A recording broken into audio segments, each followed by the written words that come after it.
What's up, everybody? This is your boy Uber Hikari, aka the Nerd Nigga, here to bring you another video with no frills, just the analysis. And today I'm here to bring you the review of Hunter x Hunter episode 117 entitled Insult and Payback.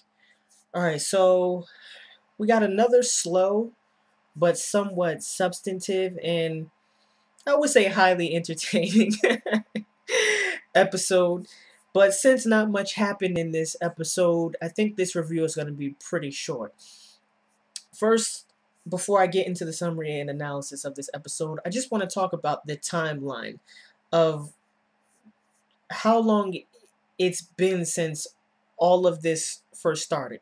So at the end of this week's episode, the narrator mentions that only 3 minutes have passed since the initial assault on the palace. I was thinking to myself, 3 minutes? God damn, that's a short amount of time. And then I thought, we're never going to get to this Gon versus Pedo fight. This is just never going to happen. I mean, the assault on the palace started like 6 episodes ago, at like episode 111. So in 6 episodes, we've covered 3 minutes in 6 episodes, and we still have to wait an hour at least before Gon and Pedo can fight. So I mean, I can't imagine how many more episodes are going to air before we get to that fight. If only 3 minutes passed in the last 6 episodes, and we still have a lot to cover. We still have, it looks like now that Killua is going to go help Knuckle fight Poof or Yuppie. I can't remember which one, whatever. But Killua is going to go help Knuckle. And we still have the Netero versus Miriam fight. And then a lot of other plot stuff in between that. I mean, I think this is going to last at least another 15 to 20 episodes. That's the bare minimum I could think. And this shit just feels like it's taking forever. And I know that the problem isn't really the pacing. It's just that my anticipation for the fights are so high that at this point I'm just ready to get to the action. I'm just ready to get to the fights. I'm like a kid waiting for Christmas, or a kid who can't wait for Christmas rather. In any event, let's get to the summary and analysis of this episode. So what happened? 2 things happened basically in this episode. 1, Silva Zoldyck face crush Cheeto. Face crush. Literally face crush this dude, which was funny as all hell. So Zeno's job is done. His contract, or he wasn't really there to assassinate anybody, but I guess you could say since he's an assassin, his assassin's contract is up. He's leaving the palace. He's getting out of there, especially since he almost killed Komugi. And while he's leaving, he happens to run into Cheetu, the Chimera Ant, based on a cheetah who runs really fast, that dude. So he's trying to get away, and Cheeto's like, nah, I'm not letting you get away. I have to show you my awesome new technique. You gotta fight me. You have no choice. And Zeno's like, man, I really don't want to fight you. You're not really gonna let me go. And then out of nowhere, Zeno's just like, maybe you should look out behind you. And then Cheeto was like, nah, I'm not falling for that trick. I already had somebody tell me that I should always keep my eyes on my opponent. And like, right in the middle when he's saying this, freaking Silva Zoldyck drops from the sky like a freaking fallen angel, punches Cheeto in the face, creates a huge ass crater, and his face, not even his face, his head just gets splattered everywhere. Whoa. Whoa. my first reaction was, God damn. My second reaction was to laugh hysterically. That dude got absolutely face crushed. That was highly entertaining, I must say. Was not expecting that at all.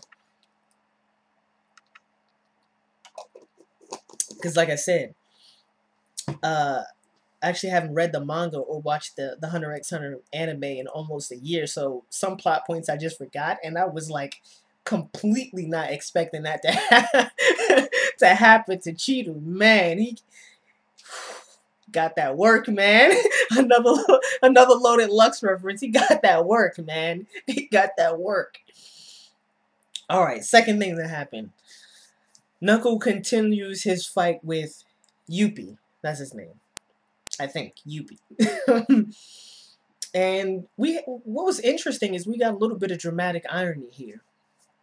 And for those of you who don't know, dramatic irony is a literary device where the audience has some info vital to the plot that the characters don't have. So this was actually pretty interesting technique on Togashi Yoshihiro's part.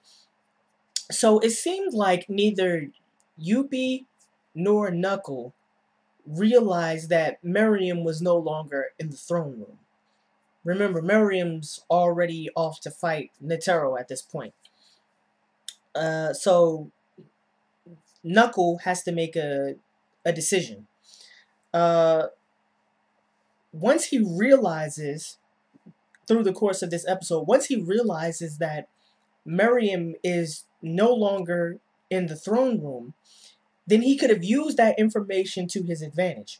All he had to do was continue to run away and leave Yuppie standing there confused and befuddled. And his job is done.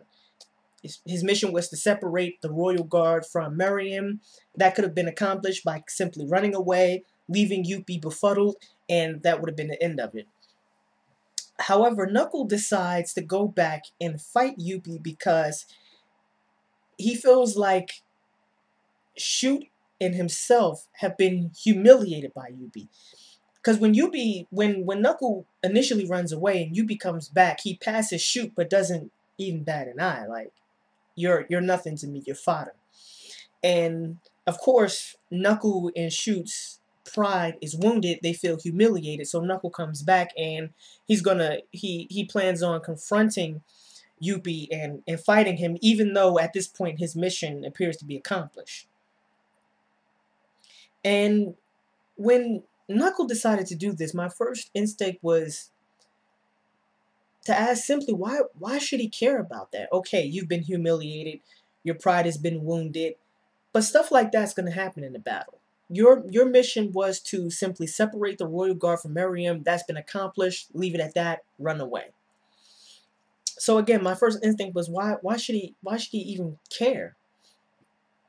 And the reason why I think this is because simply there's some things more important than pride.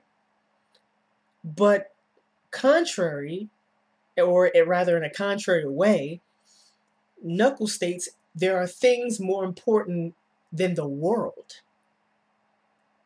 In other words, he did the exact opposite of my thinking, which is to say that no, the world is more important than your pride. Knuckles like, no, there's some things like pride that are even more important than saving the world. And even the narrator chimes in at one point and says that Knuckle was undergoing a misjudgment of priorities or something to that effect, to paraphrase the narrator.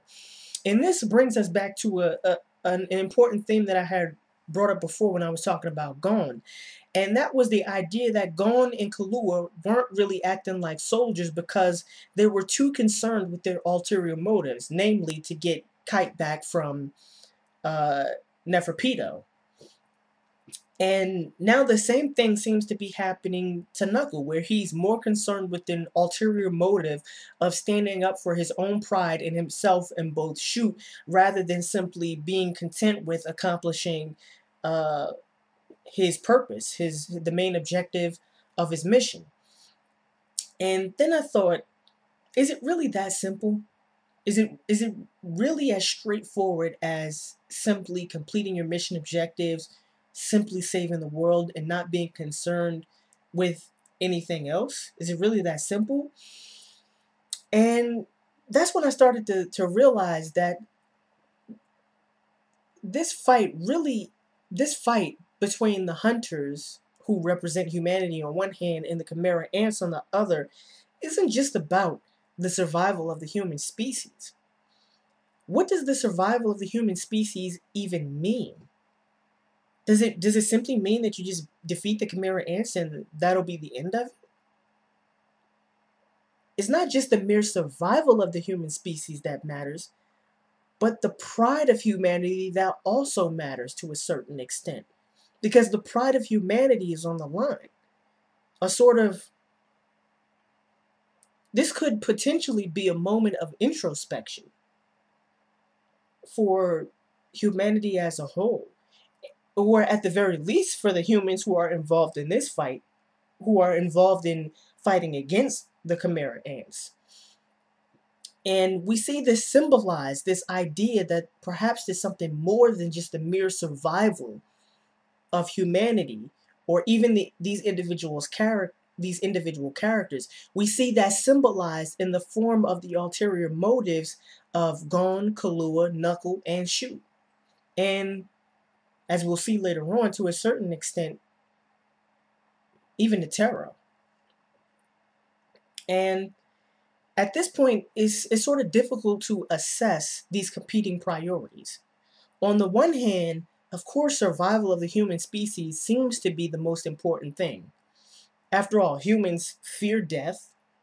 Some of us don't even just fear death, we hate death. We try to avoid death at all costs. Our systems of morality and ethics are based on the idea that human life is sacrosanct, that it is, in a sense, invaluable. However, it's also clear that life isn't worth living under certain conditions. In other words, it's clear that just being alive isn't enough. Yes, life is important. Yes, being alive is important. But even your life, even if you're alive, if you live under certain conditions, then living is completely pointless. One of those conditions, extreme oppression, like we see in certain parts of the world, for example, in North Korea, for example, in Sudan under Omar Bashir, before Sudan split up, however, because, well, the fighting still hasn't stopped, even though Sudan, at least South Sudan, has proclaimed their independence, and they've even been granted their independence. The fighting there still hasn't stopped. Under slavery. So those are situations where being alive just isn't enough for a human being, where humans aspire to more than just be alive. We aspire to love, to hope, to have the capacity for freedom, to exercise our human rights, and to be able to utilize our natural abilities and talents to their fullest extent. And I think that's where the ulterior motives of Gon and Killua and Knuckle and Shoot come in. Because they're not just concerned with being alive, or even with defending humanity, or preserving humanity, or keeping humanity alive. But they're also concerned with things that are outside of that mission objective, and it's easy to see why they should be, because they're right. I mean, being alive really isn't enough. And so it becomes complicated to sort of parse out and to assess these competing priorities.